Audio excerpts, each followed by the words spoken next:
magandang Sir Ansel Flores.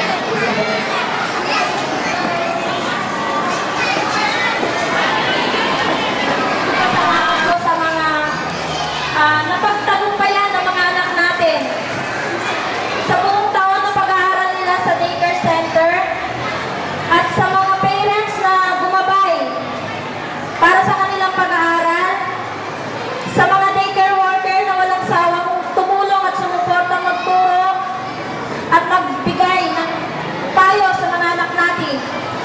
Pinapasalamatan ko rin po lahat ng mga parents na kahit po mayroon tayong mga konting hindi pagkakaunawaan at mga pagkakulang, kung meron man po, sana po magkaroon po tayo ng konting unawaan sa ating mga sarili.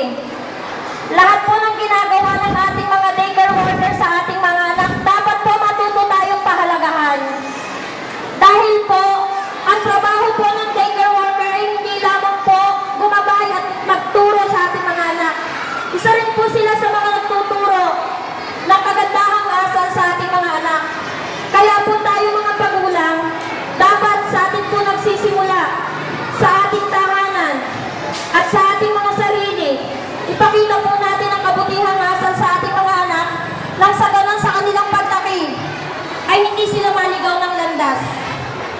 At sa atin po mga bata, nawa sa inyong pagtatapos ay marami kayong natutunang kagandahang asal at marami kayong natutunan sa inyong mga guro na magagamit niya sa pagpasok niya sa elementarya. At sa inyong paglaki, maging gabay nawa ang mga naituro ng inyong mga teachers para hindi kayo maligaw ng landas sa inyong paglaki. Yan lang po. Maraming salamat po sa lahat. Maraming salamat po sa inyong pagdalo.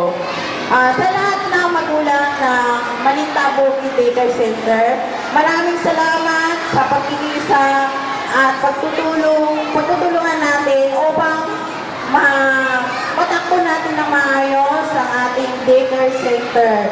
Kay Ma'am Judith, maraming salamat ma'am sa pag-enhance mo ng mga lahat ng iyong natutunan para sa aming mga anak. Maraming salamat po ma'am.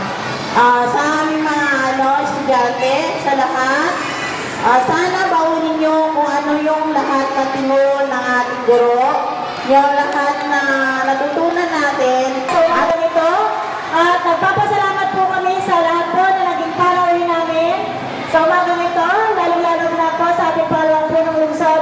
Palakpakan po namin, Vice Mayor Eric Martinez. Sa amin pong Officer in Charge ng City Social Welfare Development Office, Ma'am Gina Hernandez. Sa ating pong kabarangay, Sir Joel mo. Maraming salamat po at magandang umaga po sa inyong lahat.